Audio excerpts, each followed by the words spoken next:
Hello, everyone, and welcome. I'm so excited for this episode because I feel like I can say this, and hopefully he's okay hearing me say this. But I'm talking to a friend. Steven is a friend. Stephen Washington is my guest today, and he's just a dear soul. And we're going to be talking about Recovering You, his book that's coming out here in 2022 on November 15th. I'm very excited for it. And I'm excited for this conversation. And like all our time together, I'd love to just take a moment and settle in and just breathe together and come into this space. So we'll close our eyes. If you're driving, keep your eyes open. You can still focus on your breath, expanding in your belly, guiding your awareness deeper into your body, into your legs and your feet. If your feet are on the earth or on the floor beneath you, you can feel that connection from the soles of your feet,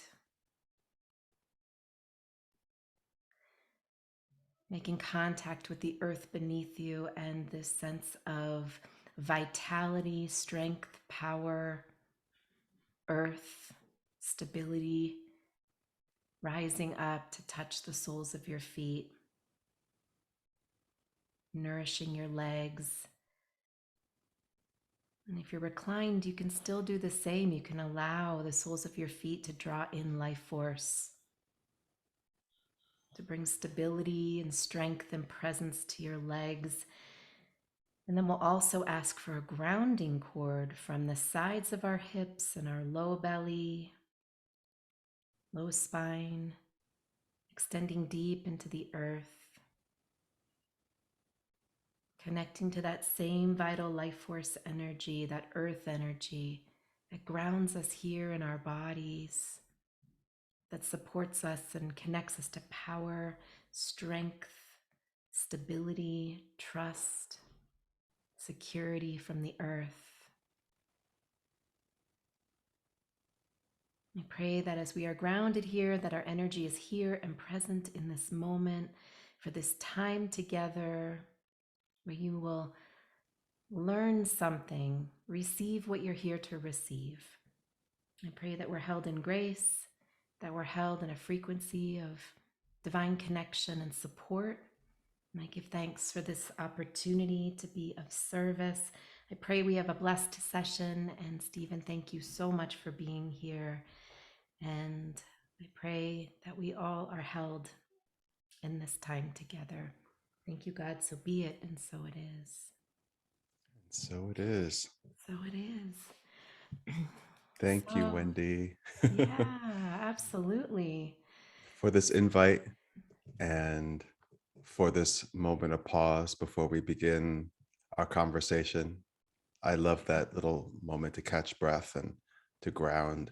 You know, it's interesting. You mentioned the grounding cord, and I've been with other healing practitioners, and they've referred to grounding cords, and sometimes when that's referred to, I don't always connect to it. But there was something interesting about this moment, and with you, and the way that you, with the breath and with the sound of your voice and the visualization that you gave, that I was truly able to feel that. Yeah, So I appreciate that. interesting. I think sometimes the widening of the image is what works for me.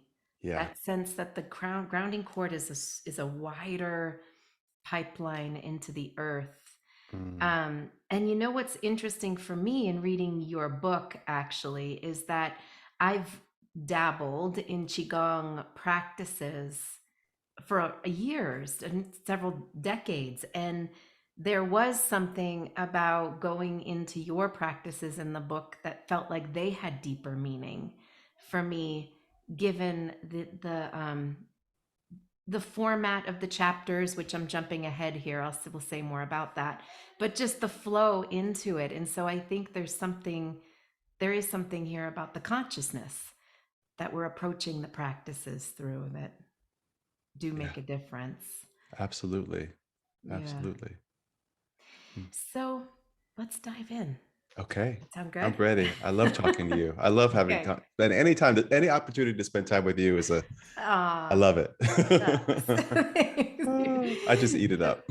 yeah, so here's what's interesting that Steve and I met actually at Omega Institute in New York. We were both teaching at a conference there. But when we sat down to have lunch, we figured out we grew up 30 minutes apart from each other. And Right. then you just feel like you know somebody because you know you know where they're from, you Yeah. know where you know the journey in that area. And I just would love for you to share a little more about your story and either what drew you to writing this book, but I don't want to bypass the struggle that it took to come to these practices and this realization for Uh, yourself. So I'll yeah, I'd love to hear from you. Great question. Thank you for asking it. Well, I grew up in Connecticut, had a very small family. It was just my mom and my dad and my sister, who's a little bit older. It was a very challenging upbringing. I think because my my parents, I believe, were doing the best that they could to manage the effects of the trauma that they've endured in their lives. And and it was challenging. And their marriage was not a happy one. So it was always a household filled with uh, turmoil and conflict. Have a lot of memories of that. Not that there weren't moments of joy either, too, but there was a lot of conflict. And then you add on top of that me being a young, sensitive child, gay, um, and just yeah, like I think saying the truth about just how sensitive I am and was just says a lot when you can think about just the place that I lived and who I was with. Uh, and as I grew up, I found a connection to the arts, to dance first, and then music, and then theater. And those things were my saving grace. They helped me to, I say this in the book, and I think I've said this in other interviews too, that dance was my energy medicine before I knew what energy medicine was. Yeah. I just intuitively I knew that I needed to move my body. Sometimes I would feel such an immense amount of energy running through my body where I felt like I was just vibrating, and I could barely stay in my own skin. But movement helped me to self-soothe and self-regulate. And I didn't know what that was, but I just knew that I was drawn to it. And for some reason, I felt better when I would do it. Um, if I fast forward to my years in high school, I was again acting, singing, dancing, found my love, which was theater and dance. And then I went on to New York to go to NYU and study dance, and found my tribe in New York City, and came out of the closet and just discovered myself, and had a very long career in New York as a dancer, eventually working with small dance companies, and then operas at New York City Opera and Metropolitan Opera, and then eventually with Disney's The Lion King. And all the while, I was managing my sensitivities with the use of alcohol and drugs and cigarettes and food. Uh, I'd always, like I said before, I'd always been someone who needed to. We all do. We all need to self-soothe and self-regulate, and we do it in various ways. And for me, it was either biting my nails, or eventually it became stuffing myself with food in order to manage the feelings that I felt. And eventually it became alcohol and drugs and cigarettes. And so I had a long history of that in New York, and without great consequence until I felt the consequences. Mm. And so by the time I found my way into recovery I was about 31 years old, uh, and I got to the point where I would look in the mirror and I couldn't recognize myself. Mm, I would wake up in the morning and a part of me would feel disappointed that I actually woke up mm, and that I hadn't like died in my sleep, because I was so disconnected from myself. I was so I felt that I did not have what it took to live life and to manage life. So part of me didn't want to live it anymore, mhm. but I didn't have the courage to actually actively do something about it, if you know what I mean. Yeah. So that's how I found my way into recovery, because I was just so sick and tired of being sick and tired. And luckily I had a friend who was in recovery and he took me to my first 12-step meeting, and I just followed suggestions and I kept coming back, and I managed to go from 1 day of sobriety to now 20 years plus of sobriety. Uh, and so what led me to wanting to write Recovering You, which I started writing it during the pandemic, and I think October of 2020, I started writing the book.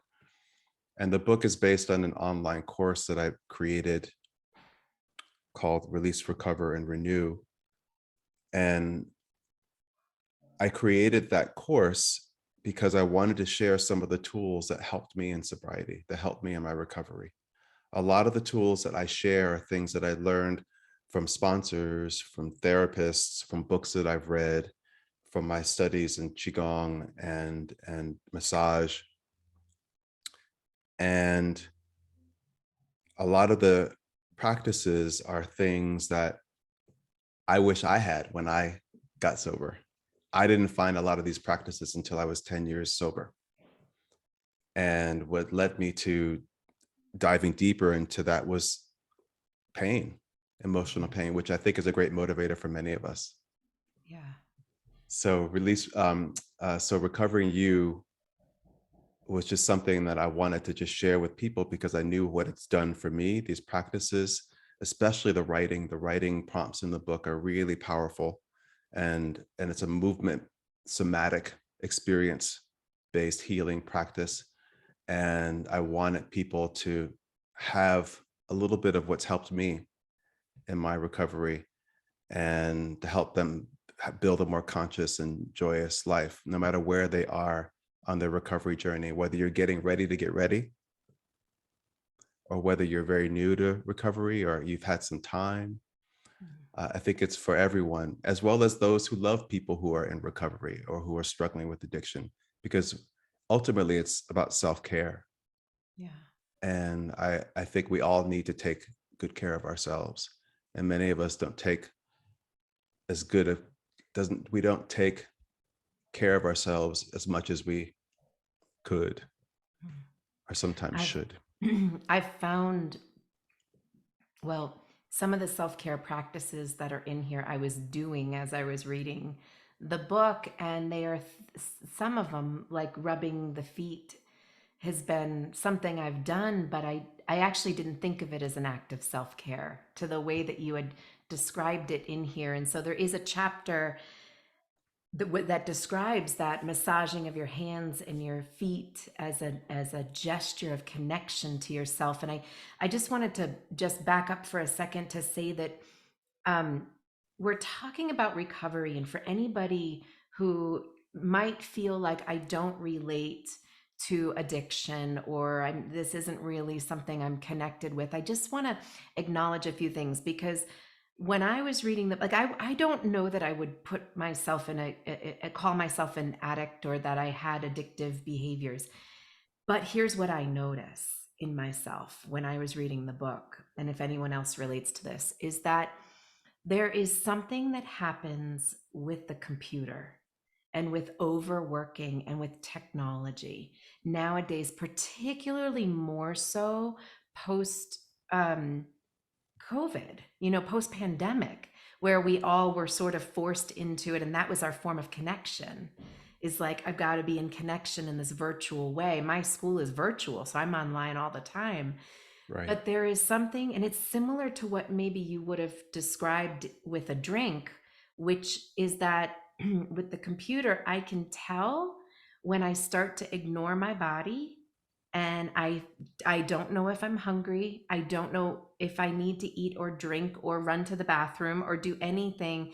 All of a sudden I'm in a lock and then in a spin with whatever it is I'm coming to task, just handling tasks, and I got to do another one and another one and another one, and it starts to become compulsive. And I would put this in the category of addiction. Like, this is a physiological response that would happen. Or for um, anyone who relates to, I can't put my phone down. I'm constantly texting, or I have to keep checking, that level of addiction. And there's many others. And you even named in the book, I think you said there were 38 different organizations that work with different types of addictions. And so I think there's a lot that can go in this umbrella of addiction, but I wonder, would you consider addiction? How would you define it? I'll ask it that way. How would you define That's a really good addiction? question. And I love the way that you put that. And what I would add to the word addiction is just dependence. Hmm. Like you have a dependence upon something outside of yourself to help you feel better within yourself in this moment. Yeah. And I think a lot of people can relate to that feeling when you bring in the context of these things, these devices, these things that we take for granted, that in some ways we need them to live. We need them as part of our life in the modern world. We need our phones and computers and blah blah blah. But there is a point where that can cross a line. Hmm. Instead of being life enhancing, it Right. becomes something else, and it becomes a cost to it. I would say addiction, my definition of addiction is a dependence upon something that, despite the consequences that you might face in participating in that action, you continue to do it. So I Yeah. think with my dependence upon alcohol and drugs and cigarettes, there were consequences to it, and Hmm. they weren't comfortable consequences to experience. Whether it affected my body physically, it affected my ability to have relationships with people, affected my finances. But I didn't have I didn't have control over it. I had lost my ability to control it. And so even though the consequences were severe, I kept doing it. And sometimes you keep doing it thinking that you're going to have a different result, but it always leads you to the same place. Yeah. I think I remember I read a phrase you said, which is a destructive behavior, a destructive pattern. Mhm. Like, if you're engaging in that type of destruction towards self, and it repeatedly, we're in a pattern, we're in an addictive pattern in Yes. some way. And that's so, yeah, it's so profound. I have two um, thoughts in my mind of moments you described in your book, where one was the moment when you found alcohol. You wrote about being in a bar in like Europe somewhere, Yeah. and like having this moment of, oh my goodness, I want to feel this.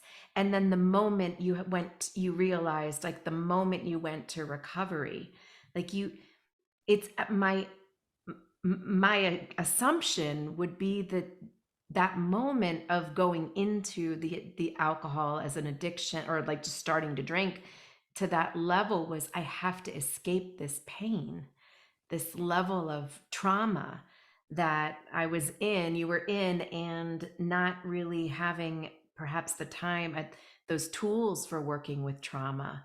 And I can so relate to that, and that, for most people I work with, no, no one was talking about trauma healing until much later, until we Right. all sought out how to heal ourselves from trauma, that we started to work with it. But I mean, they must have been milestone moments of like, this is when it starts this is where the self-soothing starts, and this is where the deeper connection to self is going to start. And it, and those recovery moments, like you said, they must not have been pretty initially.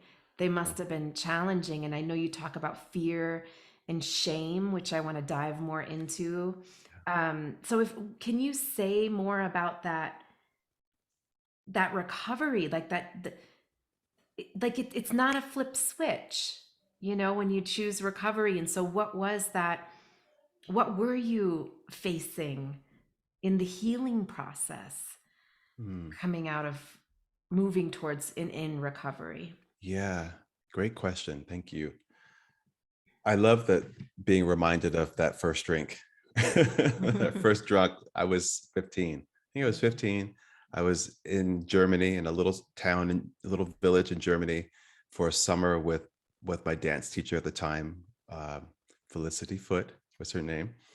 And she took me to Europe along with the other students from the school.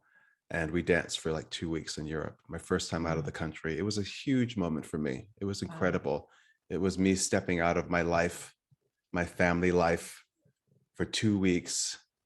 And it was magical. And at the end of the time we spent in Europe, we celebrated at a local pub, and they served us beer. And I remember tasting the beer that was served in a metal cup and hating the taste of it. But I loved how it made me feel. Mm. And how it made me feel was it made me feel smart. It made me feel like I could have a conversation with others and not feel that intense shyness that I normally carried with me. And it made me feel funny. And at that time, I was 15. I was coming into my own physically in terms of puberty, and it made me feel sexy, all those things. And so I wanted to recreate that over and over and over again. So I was kind of chasing that amazing feeling. And just about every drink or every drug I did for years, some semblance of that. So by the time I found my way to recovery, like I said, I was 30 or 31 years old. Uh, and I was just experiencing an immense amount of pain. And what had been my coping mechanism, which was the use of these substances, was no longer working. Mm. And that's earth shattering when the thing that you've relied upon for so long, that in some way, shape, or form was helping you to live and to cope, help you feel better when you were feeling down. When you were feeling great, it made you feel even better. And it wasn't working anymore. And I thought to myself on some level, holy, what am I going to do now? And luckily, I had a friend, a dear friend of mine who had been in recovery for, I think he had double-digit sobriety at that point. And he had never talked a great deal about recovery. He had never forced it on me. He was just a powerful example of a life that was beautiful and vibrant, and much less chaotic than the life that I was living, that a lot of that I was keeping secret from him. And I was desperate enough to just try something new. And so he offered to take me to my first 12-step meeting, and I went. And I just sort of built from there. And in saying that, I know that a lot of people have not experienced 12-step recovery. Some people don't identify with it. There are some barriers and blocks. It worked for me. I know it's worked for a lot of people. It's just one piece of my recovery toolbox. And there are so many more uh, sources of support out there for people who need it. And in the book, I talk a lot about how important it is to find support. Addiction is very isolating.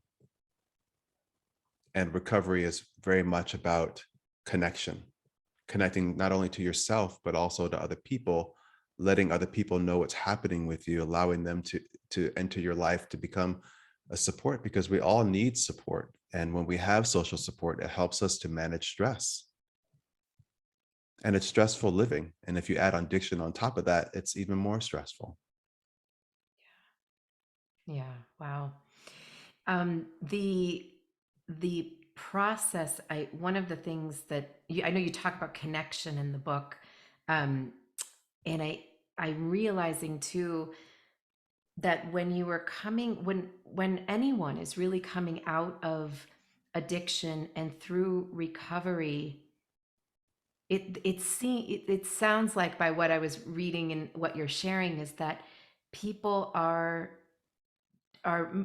starting to feel the shame or the fear or the disconnection that they were stuffing. Like, the feelings were always there, but now when you come out of it, even that moment where you're saying, my friend took me to recovery, excuse me, took me to a 12 step, and I could tell, even in the how you even said it, that there was a sense of like, that was a big step. I had to feel a lot of feelings to walk through that door. Hmm. And that for anyone who is feeling like this, they're in addiction, and that to take that first step, I think what you do so well is, in this book, is that you help people not feel alone in their experience, and just acknowledging to somebody like that, yeah, I had to take that big breath and that big step before walking in that room too. And that was a step. That was a step along the journey, and there were probably lots of steps along the Yeah. journey. Just to even get to that point of calling my friend and saying, well, actually, the first experience that I had with accepting that there was a problem with my relationship to alcohol and drugs was a confrontation I had with my therapist at the time. Mm. And we at that time we were having telephone sessions because he was in Canada and I had lived in Canada for a period of time, and I moved back to New York to And work, did and we he were having these know? sessions. Did he know you were in addiction, that you were No, because I drinking? spent most of my time in my sessions with him talking about everyone else's drinking. Okay. I was so checked out, Yeah. so unable to see what I was doing. Yeah. There was a small voice, there was a small little echo of something in the back of my head, in the back of my mind, that was whispering to me, you need to watch this. This is in our family. What you're doing, this isn't right. But I kept stuffing it down. Mm. And yes, when you, when I had that moment with my therapist over the phone, and he called out some of my behavior, I had to stop and look at that. It felt horrible. Mm. And at the same time, I was so tired that I didn't have much fight left in me. And so, literally within a day, I called my friend, went over to his house, talked, shared with him what was going on. He took me to my first meeting, and the way that I can best describe it is that up until that moment, I've been holding my breath. And then finally, when I walked into that room and sat down and was with other people who were talking about their past and things that I could identify in their past, and talking about their present and things I could identify in my present, and talking about and showing me what the future could hold. And I so wanted what I could see and feel around me. I was able to exhale. Mm. And I loved, and you make me remember a conversation I had with my friend, Craig, who I told him at some point that I was really afraid of what was going to come up for me in this process of being sober. I was afraid of the feelings that I was going to feel, because I felt like once I start feeling my feelings, it was just going to be this tidal wave of emotion, and I didn't know if I would be able to control it or stop it. And I kept asking him, like looking around every corner, waiting for these feelings to come up. He's like, don't worry about the feelings, baby. They will show up, they Mm. will come, and you will be able to handle them. You will Yeah. be able to handle them, and you won't have to drink over them. You won't have to numb yourself in order to experience the breath of emotions, your emotional life. I remember a section at later in the book where you talked about being sober newly, I mean, maybe a few months in, and then going to a party and someone popped the champagne and you started to feel anxiety and the impulse to want to, and then went outside and I think called Craig. And Mhm. I thought that was so brilliant. What he said or what you wrote was, you can have anxiety, I'm paraphrasing, you can have anxiety and you don't have to drink. Right. And that was such a great way. Yeah, I'm right. The anxiety is normal. You can, I'm right here with you in that. But Mhm. that doesn't mean you have to, the next step means drinking. Yeah, and So powerful. the thing about recovery, Hmm. and I think the thing about the practices in this book is that they allow us to slow down, Hmm. become still enough to really listen to what's happening inside of us. Life is moving so quickly. There's so many things pulling for our attention. There's so many stresses and things to navigate and negotiate. And oftentimes we don't check in to get a full sense of what's going on. And so these practices give us a chance to slow down Yeah. and to really be present. And I think one of the things that happens when we're present is we're able to pause. When you're in active addiction, there is no pausing. You have a feeling, it's uncomfortable, you take the action. Mm. You pick up that drink, you pick up that joint, you eat that slice of cake, you you reach out to have sex with that person because sex is a way for you to check out of your feelings, or you go gamble, or you get on the phone and you scroll on your smartphone for 2 hours. 2 hours. Yeah. You don't even know when to. I mean, you think you're going on for a minute, and next thing you know, it's an hour has gone by. Hmm. um so these practices give you an opportunity to slow down and really check in and be conscious about where you are in the moment, and tap into your inner wisdom, and to just give yourself a moment of pause, because in that moment of pause, if you wait, that feeling that you're so uncomfortable with, you'll gain an insight around that feeling, and then it becomes less scary, and then eventually the feeling passes without you having to mistreat yourself in order to get over the feeling, or to get through the feeling. I do love how you get right into it in the book. Like the practices come on quick, and that's, I thought, like very first chapter, and I think that that's so powerful because in some ways you are retraining. You're holding a space of retraining and a re-invitation into, this is how you connect to yourself. Here's what it could look like. Here's questions you can tune in on and ask yourself. And at some point you said that, we're human. We're gonna have, everybody has these feelings, everybody has shame, everybody has fear, that they're so human. And that guiding, that breath and that that connection to your body that you bring up in the book, I think those are so vital and important when anyone has been living a pattern of, like you said, disconnection Right. or unprocessed emotions. Yes. I wanted to place the self-care practices for addiction at the beginning of the book, because it lays a wonderful foundation. Yeah. Yeah. Like I said at the beginning of our talk today, that many of us don't take care of ourselves the way that we could or sometimes should. Yeah. We don't take the time out because we're so busy, or we don't think we're worthy of caring for ourselves. And I wanted to give people those tools, and they're all very simple.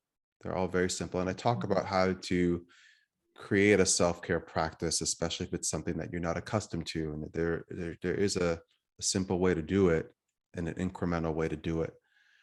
But I wanted to give that to everyone so that when they start moving through the chapters, or we talk about isolation, when we talk about fear and shame and perceptions and the need for social support and how to deal with triggers and how to bring more gratitude and faith into your life, there's lots of things that are going to come up.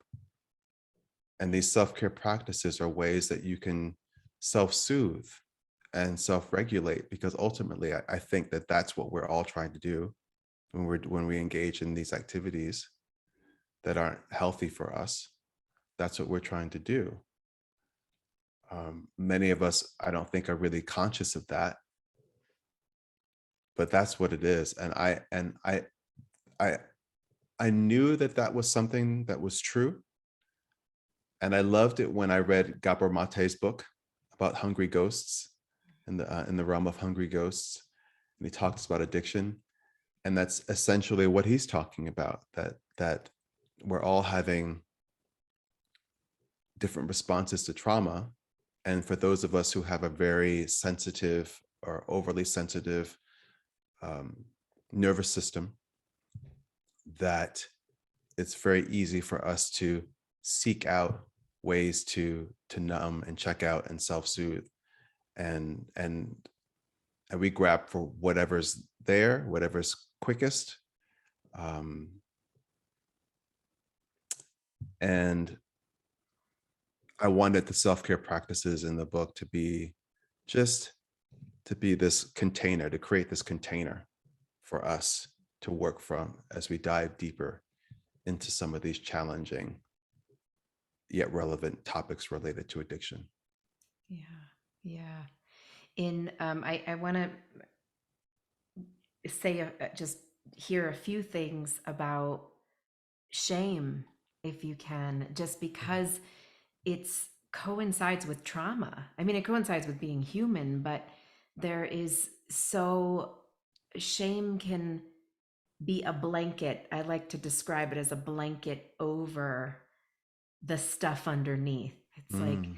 ooh, if I have to get down to that stuff, I have to feel shame on the way down to it, to access Woo! it, to Yeah. get underneath it, and it can be our mask, it can be our deflection, it can be our whatever it is, our block, our obstacle, or even our protection from it. And um, you talk about it in relation to addiction. You talk about it in relation to recovery, also in Hmm. facing the shame, which again Yeah. is human, and we all have. Yeah. Yeah. As I say in the book, like, shame is the linchpin in Hmm. addiction. And it's that thing that tells us that we are inherently bad. Like there's Hmm. something wrong with us, and there's nothing you can do about it. That's the lie. Yeah. That's the big lie that we buy into. And I love that my friend Keith was willing to talk to me about shame, and he shared his experiences around shame in the book and how it fueled his addictions, and that he wasn't able to tackle uh, recovery and get well until he worked with someone on shame. Mm.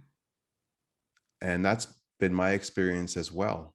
It's required me to work with a therapist and to get a better understanding of it, and know the difference between shame and guilt, and to know that my feelings of shame are not very unique. I think a lot of people feel shame. But what I love most about what I know now is that I know that it's a lie. Yeah. that it's a lie, that there's more to the story. I And love what Brene Brown says about I was shame, just going to reference right? that in That there. shame needs Yeah. three things to survive: secrecy, silence, and judgment. So one of the things that's helped me with dealing with shame is if I feel shameful about something, I share it with someone. And I don't just share it with just anybody. Someone has to earn the right to hear hear what I'm feeling so deeply about. And so you're speaking up, you're not keeping it a secret. And then also being gentle with yourself. There's so much judgment in the world, so much judgment of ourselves. Mhm. I think that oftentimes people, the things that people say to themselves are 10 times worse than what anybody would ever say to them Right. in person. Right. And that's something to reckon with, and just really invite self-compassion into the process. And sometimes I think compassion, if we can't feel it for ourselves, it's important to draw people into our lives who can help us with that. Trusted people, whether it's a counselor or a spiritual advisor or a friend who really has your best interest at heart, allowing their sense of compassion and lack of judgment to help us to be easier on ourselves and not be so harsh and judgmental, because that just adds fuel to the fire of shame. Yeah. And it's a process. It doesn't happen overnight. It doesn't happen overnight. And so I encourage anyone who is dealing with a tremendous amount of shame to just be gentle with themselves and to be patient. Be Yeah. patient. It's so interesting that people who grow up who are sensitive and artists and I mean, sometimes sensitive people are not the artists and the musicians and the dancers and the, Right. but they are, that's an aspect of our creativity. But how, when we're not given the container for your leadership at that time, our leadership, meaning we weren't given the validation or the connection for our experience and being normal and what we're feeling, that we go through the tunnel. On some level we go through that tunnel, and that tunnel is these internalizations of self-hatred and judgment, self-judgment, and all the things, the bad and wrong, all the things that are, shame, because that's what we got. But then to take that sensitivity level and turn to it, and I know we're getting close to the end here, but you went into Are we? Oh my acupuncture. God. I know, right? It's okay. We can go a little longer. A couple more minutes. But you can go, but you went to acupuncture. And so there was something at which you turned to your gift as, like, I don't know if it's, you call it the North Star, or if it was just this, like, holy cow, wait a second. I'm starting in recovering me.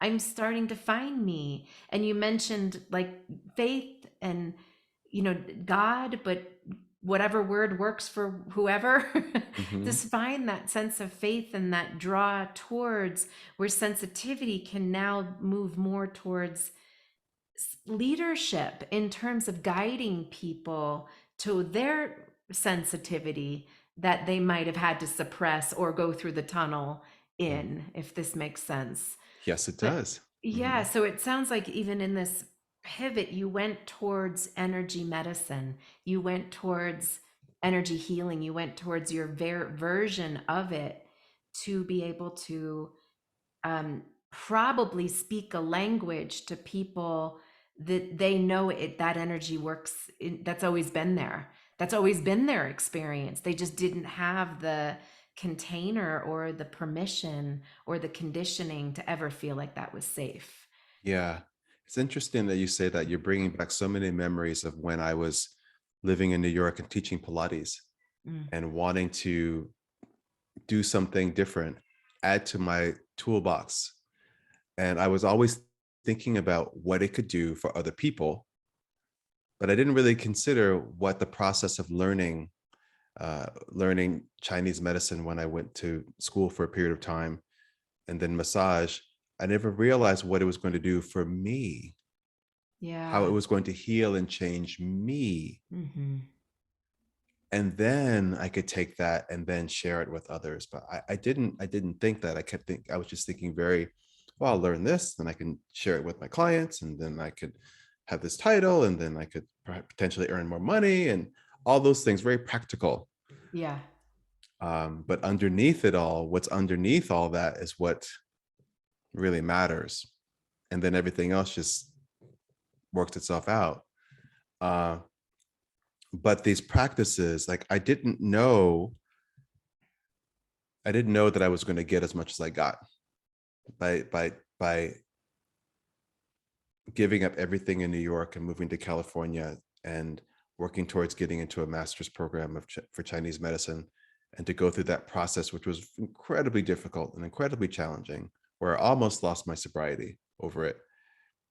But I was able to find movement and movement medicine and energy healing through the Qigong Yeah. that just changed everything. And it's been such a gift to share it with other people, and for people to really become reacquainted with something that's been a part of them that they know very deeply and very intimately, but we forget. So connecting to the body, and then connecting to the subtler energies in the body. It's such a gift to be able to share, and it's such an amazing opportunity to watch people recover themselves, Yeah. whether it has to do with addiction or not. I just think recovery is growth, change, transformation. I think that Recovering You, your book, is useful for anyone who wants to recover themselves, like wants to come back to themselves and Mhm. make that deeper connection in everything you're sharing. Because I've been in the presence of your movement classes in at Omega, and I know you teach those live.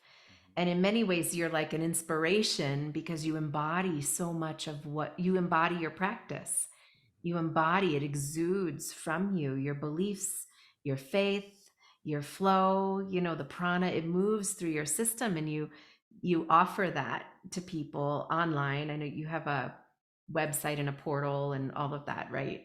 Is I that do. I do. StephenWashingtonExperience.com is my website, and I have a membership community called the SWE Studio Membership Community, where I offer and I teach wellness content, and that's where I fuse Pilates and Qigong together, and I also offer other wellness tools like meditation, and I also share some of my writings on my site too. So it's a wonderful community that I've created, and I hope that people will join it, as well as to check out Recovering You and the book and the practices, because it's true, it is for everyone. It is for everyone, and I say, uh, I come about it from a perspective of addiction recovery, but like I said at the beginning of our talk today, it's also a wonderful support for people who are supporting those who are in addiction recovery. And I can't think of anyone whose lives haven't been touched by addiction, Mhm. a loved one, a friend. So it's something that helps us all take better care of ourselves and to recover that part of ourselves that we can lose, whether it's to addiction or whether it's just for caring and loving someone who's struggling. We can lose ourselves in that. And also it's the world we live in is challenging to navigate, and we can lose ourselves in that. Yeah, absolutely. How much have we lost, I think, of ourselves in this and over the last few years, given what the world has just gone through? Mhm.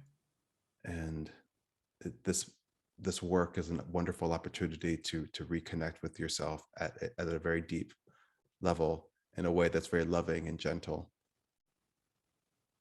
Yeah. and to heal your body. Like that's so what I get to, in that there's such a recovering you in that deep connection to your physical body, that Hmm. you can move the energy through, you can breathe, you can make mind body connection, you can really find that sense of self Yes. again, that sense of empowerment in yourself. And it was, yeah, I got a lot out. I got so much out of your book, Stephen. Oh, It was good. I'm so great. happy to hear that. Yeah. That's so great. Thank you. Ah, Well, thank you for being here. Is there anything else you would like to say? Anything you'd like to share with our listeners? mm. Well, yes. I want to share what I hope people will get out of this experience of reading Recovering You. I hope that people get a sense that they're not alone in whatever it is that they're struggling with, that they feel a sense of community, and that they, on some level, are able to identify with others and the feelings that I talk about in the book. I hope that people feel that they're worthy of recovery, change, and transformation. Sometimes we don't think that we're worthy of good things, Mm, but we all are. And then lastly, I just hope that people get tools from the book that help them to live a more conscious and joyous, embodied life. mm. And I think if people can get those things from the book, I think it's been successful. Yeah, absolutely. Wow. Thank you, Stephen. This was such a gift to be able to be here with you and just talk it through. Thank you Thank thank you you. for being here. My pleasure. Thank you for Yeah. having me. It's so good to spend time with you. You too. And so Stephen's book, I have a different version of it, but it's Recovering You, Stephen Washington, and you can find it. It's on his picture in the back. Also, you can find Mhm. it. Where can we find it? You can find it on Amazon, I believe Barnes and Noble, and local bookstores. It's also available in audio, so it's an audiobook as well. And the audiobook comes with a wonderful PDF that includes a lot of the movements that are in the book, the illustrations and all. And yeah, And your website. and my website. Yes, you can find it on my website too. That's Stephen Washington Experience. StephenWashingtonExperience.com. Yep. Stephen, thank you. Such a gift. Thank you. Thank you. Yeah.